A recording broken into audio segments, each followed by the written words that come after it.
Yeah, hello everyone. So this is your problem number 8 under income from other sources. So here Mr. B, a resident of Bangalore, provides the following information for the year ending 31st March 2019. So the first one is he holds the following investment. First one, he invested rupees 2 lakh. The rate of interest is 9%.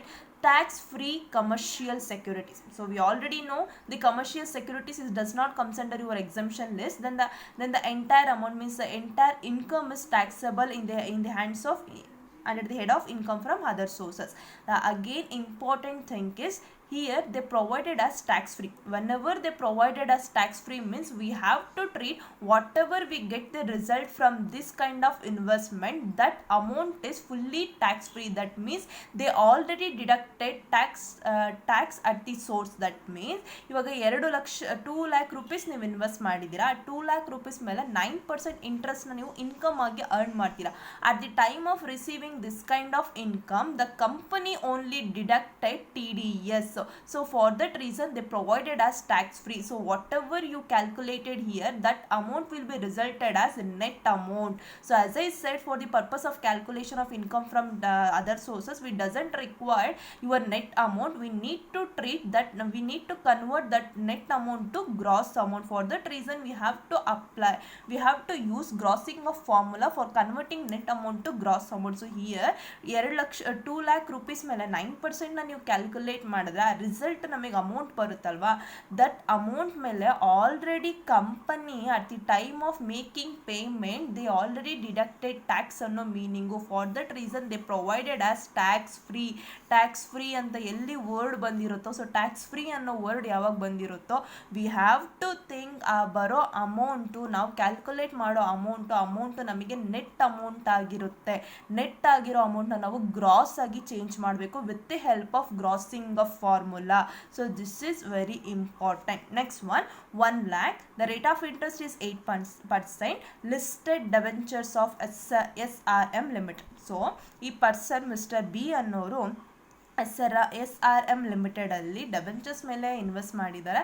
So ಅದಕ್ಕೆ ಅವರಿಗೆ interest ಬಂದು 8%. So ಇಲ್ಲಿ tax free ಅಂತ ಕೊಟ್ಟಿಲ್ಲ, listed ಅಂತ ಕೊಟ್ಟಿದ್ದಾರೆ, ಡೆಬೆಂಚರ್ಸ್ ಅಂತ ಕೊಟ್ಟಿದ್ದಾರೆ.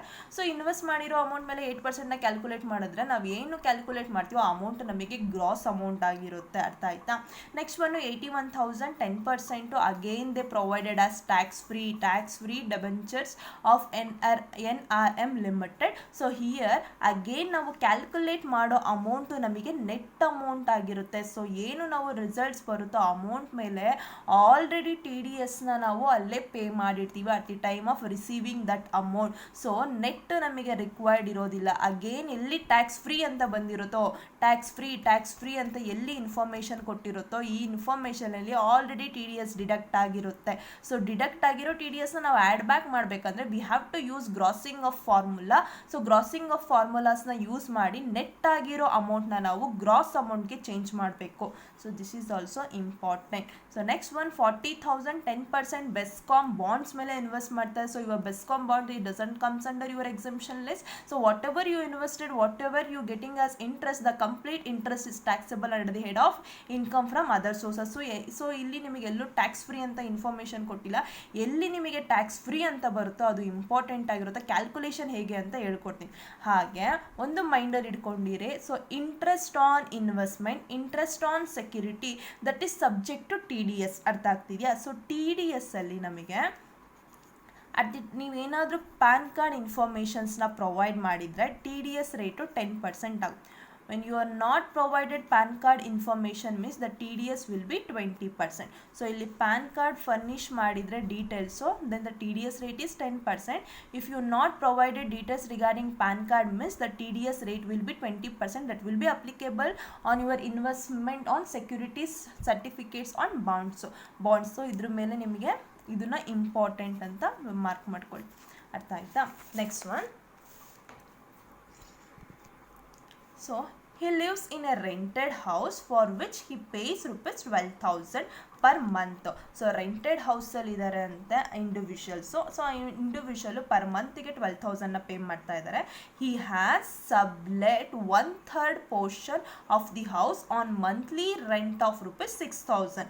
ಸೊ 6,000 ಸೊ ಆ ರೆಂಟಲ್ಲಿ ಸಬ್ಲೆಟ್ ಮಾಡ್ತಾ ಇದ್ದಾರೆ, ಬೇರೆ ಒಬ್ಬ ಪರ್ಸನ್ಸ್ಗೆ ಒಂದು ಪೋರ್ಷನ್ 1/3 ಆಫ್ ಪೋರ್ಷನ್ನು ಬೇರೆ ಒಬ್ಬ ಪರ್ಸನ್ಸ್ಗೆ ಲೆಟ್ ಔಟ್ ಮಾಡ್ತಾ ಇದ್ದಾರೆ. Through let out they earning ₹6,000 per month as a income, and also he incurred ₹7,200 for repairs of that house and ₹6,000 for municipal tax of the house. So ಏನು ಹೇಳ್ತಾ ಇದ್ದಾರೆ, so ಒಂದು house, so ಈ ಹೌಸಿಗೆ ರೆಂಟ್ನ pay ಮಾಡ್ತಾ ಇದ್ದಾರೆ to owner. So this is 12,000. So this is your expenses, you paying going outside, right? So this is your expenses. So ಇದರಲ್ಲಿ 1/3 portion ನೀವು ಬೇರೆ ಒಬ್ಬ ಪರ್ಸನ್ಗೆ ರೆಂಟ್ ಆಗಿ ಪೇ ಮಾಡ್ತಾ ಇದ್ದೀರಾ. ಸೊ ರೆಂಟ್ ನೀವು ಕಲೆಕ್ಟ್ ಮಾಡ್ತಾ ಇರೋದು 6,000. So that is your income.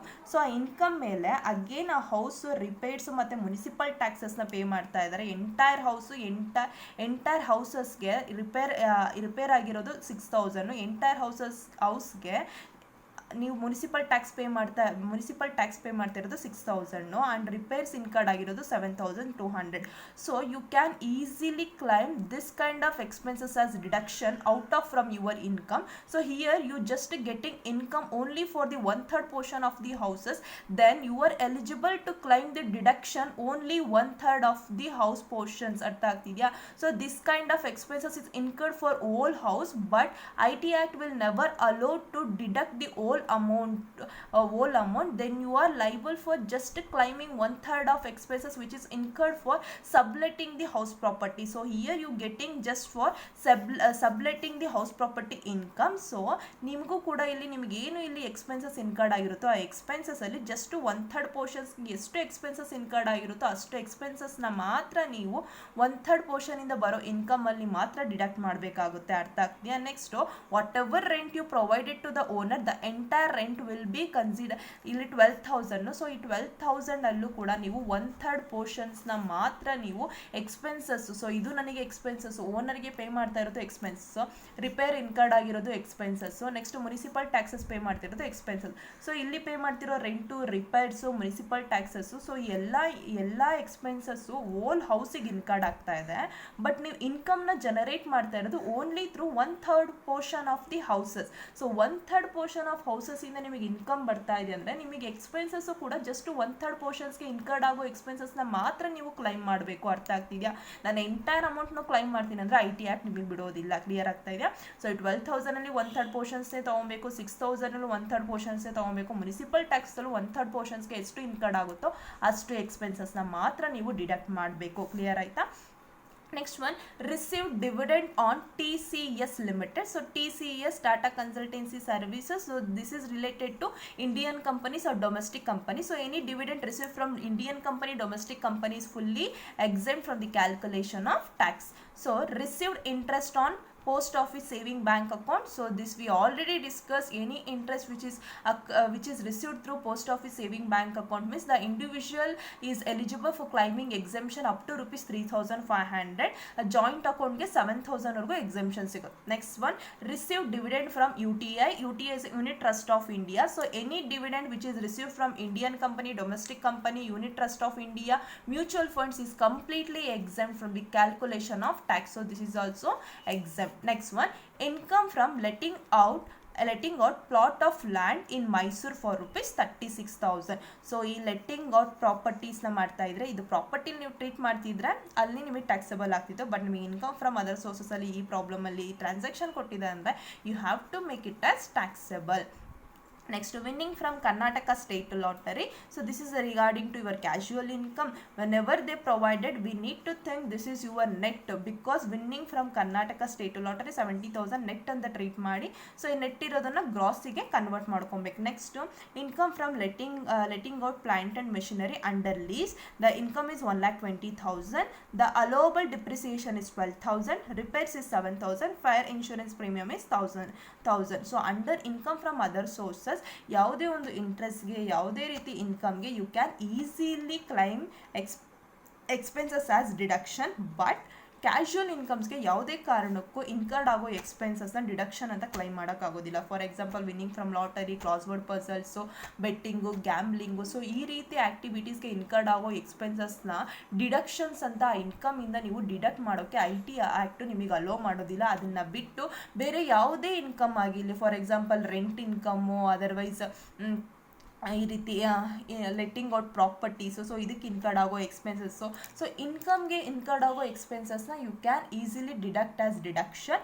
But ನಿಮಗೆ ಕ್ಯಾಶುವಲ್ ಇನ್ಕಮ್ಸ್ ಮೇಲೆ ಯಾವುದೇ ಕಾರಣಕ್ಕೂ ಹಾರ್ಸ್ ರೇಸ್ನ ಒಂದು ಬಿಟ್ಟು ಮೇಂಟೈನಿಂಗ್ ಫಾರ್ ಹಾರ್ಸ್ ರೇಸ್ ಅದೊಂದು ಬಿಟ್ಟು ಬೇರೆ ಯಾವುದೇ ಕ್ಯಾಶುವಲ್ ಇನ್ಕಮ್ಸ್ಗೆ ಇನ್ಕರ್ಡ್ ಆಗೋ ಎಕ್ಸ್ಪೆನ್ಸಸ್ನ ಡಿಡಕ್ಷನ್ ಆಗಿ ಕ್ಲೈಮ್ ಮಾಡೋಕ್ಕೆ IT ಆ್ಯಕ್ಟ್ ಅಲೋ ಮಾಡೋದಿಲ್ಲ. So this is your problem.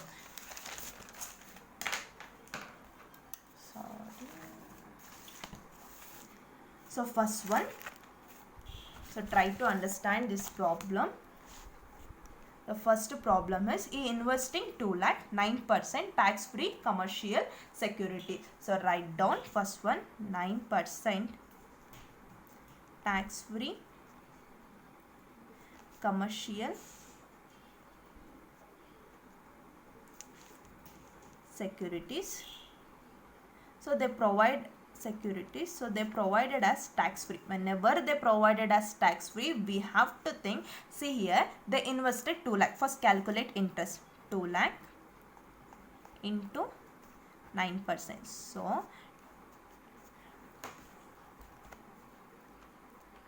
2 lakh into 9%, so 18,000. So ಇಲ್ಲಿ ನೀವು ಇಂಟ್ರೆಸ್ಟ್ ಅರ್ನ್ ಮಾಡ್ತಾ ಇರೋದು 18,000. ಸೊ ಟ್ಯಾಕ್ಸ್ ಫ್ರೀ ಅಂತ ಕೊಟ್ಟಿದ್ದಾರೆ ಅಂದರೆ, so here we assume that the assessee is furnish PAN card details. whenever the assessee provide PAN card details, the TDS will be 10% on securities, 10% on securities, investment securities. So TDS 10% ಆಗೋದು securities ಮೇಲೆ whenever the assessee provides PAN card details. So here we assume that the assessee is provide complete PAN card details, then the company is eligible to deduct TDS at the rate of 10% because they provided as tax free. Whenever they provided as tax free, we have to assume whatever we get the result, this result will be equal to 90%. Because 100ಅಲ್ಲಿ 10% TDSನ deduct ಮಾಡಿದ್ರೆ remaining is 90%. So ಇಲ್ಲಿ ಬರೋ result ನಮಗೆ 90%ಗೆ equal ಆಗಿರುತ್ತೆ. But for the purpose of calculation of taxable income from other sources we required 100% value. For that reason we need to cross multiplication. So cross multiplication ಮಾಡ್ತೀವಿ ಅಂದರೆ 18,000 into 100 divided by 90. So ಇಲ್ಲಿ 18,000 into 100 divided by 90. So 20,000. So actually ನೀವು receive ಮಾಡ್ತಾ ಇರೋದು ಎಷ್ಟು commercial ಸೆಕ್ಯೂರಿಟಿಯಿಂದ interest 20,000 ಇಂಟ್ರೆಸ್ಟ್ನ receive ಮಾಡ್ತಾ ಇದ್ದಾರೆ. ಇದೇ ರೀತಿ ಕ್ಯಾಲ್ಕುಲೇಷನ್ ಮಾಡಬೇಕು ಯಾವಾಗ ನಿಮಗೆ ಟ್ಯಾಕ್ಸ್ ಫ್ರೀ ಅಂತ ಇನ್ಫಾರ್ಮೇಷನ್ ಬರುತ್ತೋ. ಎಲ್ಲಿ ನಿಮಗೆ ಟ್ಯಾಕ್ಸ್ ಫ್ರೀ ಅಂತ ವರ್ಡ್ ಬರುತ್ತೋ ಇದು ತುಂಬಾ ಇಂಪಾರ್ಟೆಂಟು. ಸೊ ನಾವು ಕ್ಯಾಲ್ಕುಲೇಟ್ ಮಾಡೋ interest that interest will be equal to 90%. ಏನಕ್ಕೆ 90% ಅಂತ ಹೇಳಿದೆ ಅಂದರೆ TDS here we assume that this assessee is furnish all the details regarding PAN card. So the company is liable for deducting tax at the rate of 10% on the interest. So for that reason, so ಇಲ್ಲಿ ನಾವೇನು receive ಮಾಡ್ತೀವೋ amount, that amount will be equal to 90%. For the purpose of taxable of income from other sources we doesn't require 90%, we require 100%. So ಇಲ್ಲಿ 18,000 that is equal for 90 ಅಂದರೆ 100%ಗೆ ಎಷ್ಟು ಅಂತ cross multiplication ಮಾಡಿದ್ರೆ ಮುಗಿ. So whatever we get the result, that result is complete, otherwise gross interest on commercial securities. Clear ಆಯ್ತಾ? Next one. So here he investing 1 lakh 8% listed debentures of SRM Limited. They not provided as tax free, they given as listed. So in amount ide, interest rate ide, now whatever we calculated that amount will be considered as gross amount. So next one, 8% listed debentures. So he invested 1 lakh. So 1 lakh ಮೇಲೆ 8% ಅಂತ ಅಂದರೆ so 8,000. So next one again. So 81,000 10% tax free debentures of NRM Limited. So tax free ಅಂತ ಬಂದಿದೆ. Next 10% tax free debentures. So they invested 81,000. So 81,000 ಮೇಲೆ 10% ನ calculate ಮಾಡಿದ್ರೆ 8,100.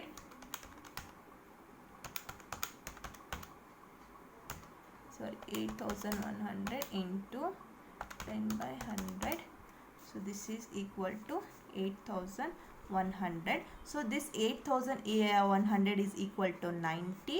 100ಗೆ ನಾವು cross multiplication ಮಾಡಬೇಕು. So 8,100 into 100 divided by 90. ಸೊ ನಮಗೆ actually we receiving 9,000 from debentures, tax free debentures ಇಂದ actually we receiving 9,000. Whenever tax free ಅಂತ ಕೊಟ್ಟಿದ್ರೆ ಇದೇ ರೀತಿ ಕ್ಯಾಲ್ಕುಲೇಟ್ ಮಾಡಬೇಕು. ಯಾಕೆ 90ನೇ ತೊಗೊಂಡಿದ್ದೀವಿ, ಯಾಕೆ 90ನೇ ತೊಗೊಂಡಿದ್ದೀವಿ ಅಂದರೆ 100ಅಲ್ಲಿ 10% ಟಿ ಡಿ ಎಸ್ನ ಡಿಡಕ್ಟ್ ಮಾಡಿದ್ರೆ remaining will be 90. So whatever we get from that company that will be equal to 90%. For income from other sources we require 100%. So 100% ಪ್ರಕಾರನೇ ಕ್ಯಾಲ್ಕುಲೇಟ್ ಮಾಡಬೇಕು. ಸೊ ಅರ್ಥ ಆಯ್ತಾ? Next one 40,000 10% BESCOM bonds. So BESCOM bonds ಮೇಲೆ invest ಮಾಡಿದ್ದೀವಿ 40,000 rupees. The rate of interest is 10%. Just here we need to calculate the interest amount, that's it. So next 10% BESCOM bonds. So 40,000 he investing into 10 by 100, that means 4,000. Next one very important, he lives rented. So already explain ಯಾವ ರೀತಿ ಮಾಡಬೇಕು ಅಂತ. So he lives in rented house for which he pays 12,000. So this is expenses. He has sublet 1/3 portion of the house on monthly rent of ₹6,000. So this is income. So income from subletting house property. Income from subletting. So ಎಷ್ಟು ಸಿಗ್ತಾ ಇದೆ 6,000 per month ಅಂತ ಅಂದರೆ 6,000 into 12. So 6,000 into 12.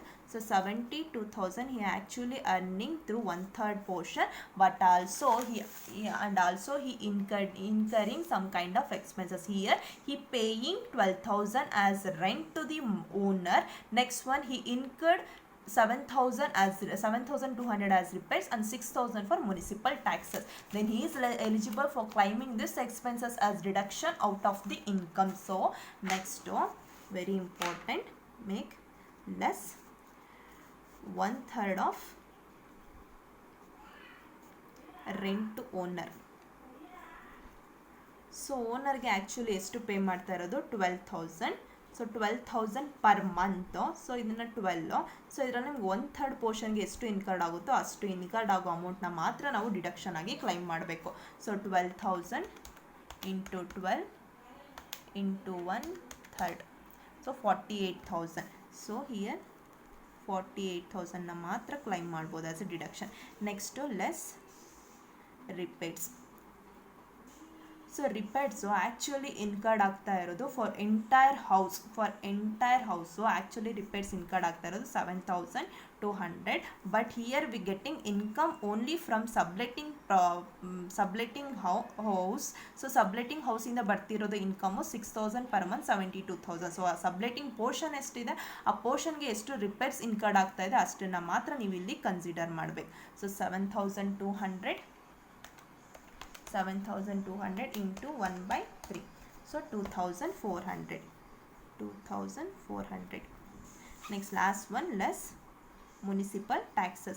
For entire ಹೋಮಿಗೆ ಅವ್ರು ಕೊಡ್ತಿರೋ municipal taxes 6,000 pay ಮಾಡ್ತಾರೆ entire ಹೌಸಿಗೆ. But ನನಗೆ ಬರ್ತಾ ಇರೋ ಇನ್ಕಮು ಜಸ್ಟು 1/3 ಪೋರ್ಷನ್ನು. ಸೊ ಇನ್ಕಮು ಮತ್ತು ಎಕ್ಸ್ಪೆನ್ಸಸ್ಸು 1/3 ಪೋರ್ಷನ್ಗೆ ರಿಲೇಟೆಡ್ ಆಗಿರೋ ಎಕ್ಸ್ಪೆನ್ಸಸ್ನ ಮಾತ್ರ ಡಿಡಕ್ಟ್ ಮಾಡಬೇಕು. So 6,000 1/3. So 2,000.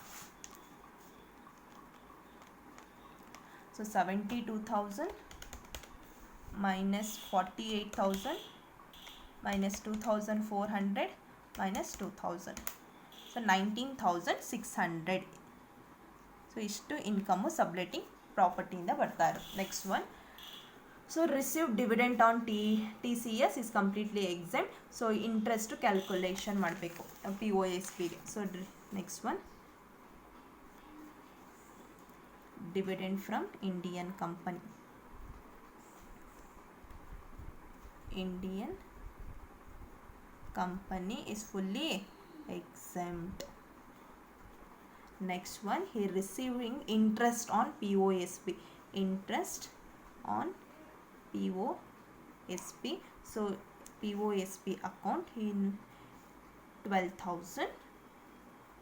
So he is an individual. He can easily claim exemption up to rupees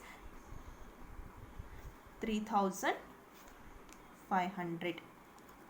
So 12,000 minus 3,500. So 8,500. So next. So again, receive dividend from UTA. This is also exempt. Dividend from UTI. Dividend from UTI is fully exempt. Next one. So income from letting out plot of land in Mysore for rupees 36,000. The entire amount is taxable. So income from letting out.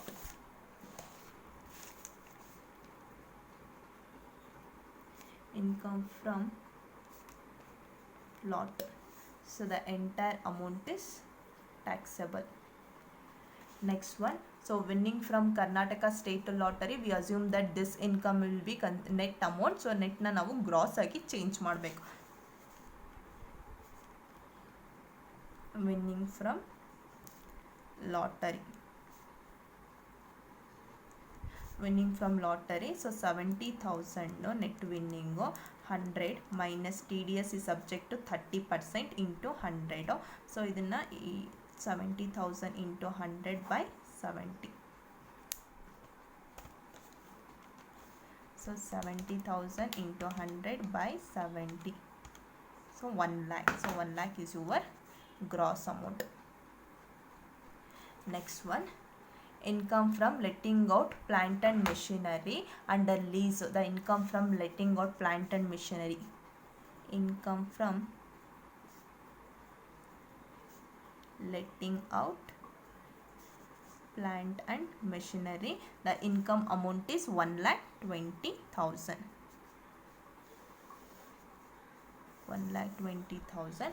And next the allowable depreciation is 12,000, repairs is 7,000, fire insurance premium is 1,000. So here the assessee is eligible for claiming this kind of expenses as reduction out of the income from that property. So ಇಲ್ಲಿ ಈ income ಬರ್ತಾ ಇರೋದು 1,20,000. ಆ ಇನ್ಕಮ್ನ generate ಮಾಡೋಕ್ಕೆ depreciation 12,000 ಆಗ್ತಾ ಇದೆ, repairs income ಆಗ್ತಿದೆ, insurance ಆಗ್ತಾ ಇದೆ.